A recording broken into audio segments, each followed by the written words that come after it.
और वो मांग कर रहे हैं देश के शिक्षा मंत्री के इस्तीफे का। पेपर लीक हुए, घोटाले हुए, चोरियां पकड़ी गई, फर्जीवाड़ी हुआ, एक के बाद एक पेपर लीक हो रहे हैं लगातार और कोई जवाबदेही किसी की नहीं है। इसलिए मुझे लगता है कि शिक्षा एक बहुत महत्वपूर्ण हिस्सा है इस नौजवान पीढ़ी को भविष्य में आगे ले जाने के लिए। सरकार का कोई व्यक्ति प्रतिनिधि जाकर संवाद करे, समझाइश करे, आश्वासित करे तो बात आगे बढ़ सकती है। ऑनलाइन तैयारी, ऑफलाइन जैसा अनुभव कपिल सेठ के मार्गदर्शन में करें RAS, PSI, EO, RO और अन्य भर्ती परीक्षाओं की तैयारी बूस्टर एकेडमी के साथ। अभी डाउनलोड करें बूस्टर एकेडमी ऐप।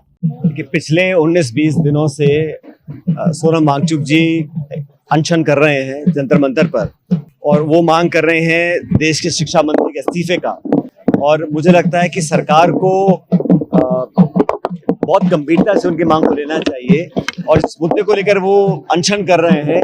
उस मुद्दे के साथ साथ पूरी शिक्षा प्रणाली को बेहतर बनाने के लिए पेपर लीक हुए, घोटाले हुए, चोरियां पकड़ी गई, फर्जीवाड़ी हुआ, उस सब के विरोध में हमारी पूरी पार्टी और राहुल गांधी जी मुहिम छिड़े हुए हैं।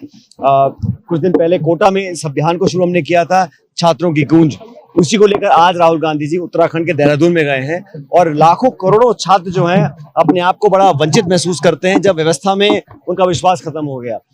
एक के बाद एक पेपर लीक हो रहे हैं लगातार और कोई जवाबदेही किसी की नहीं है। इसलिए मुझे लगता है कि शिक्षा एक बहुत महत्वपूर्ण हिस्सा है इस नौजवान पीढ़ी को भविष्य में आगे ले जाने के लिए।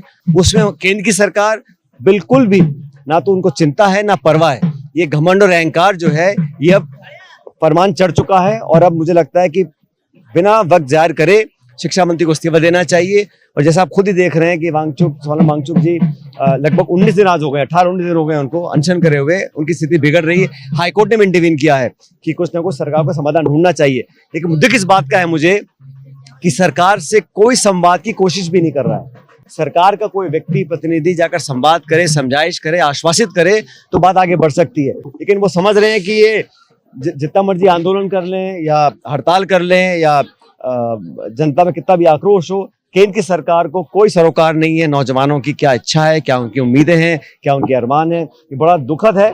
मुझे लगता है कि सरकार को संज्ञान लेकर गलती सुधारनी चाहिए और शिक्षा मंत्री का इस्तीफा लेकर आने वाले समय के लिए लोगों के अंदर विश्वास पैदा करना चाहिए।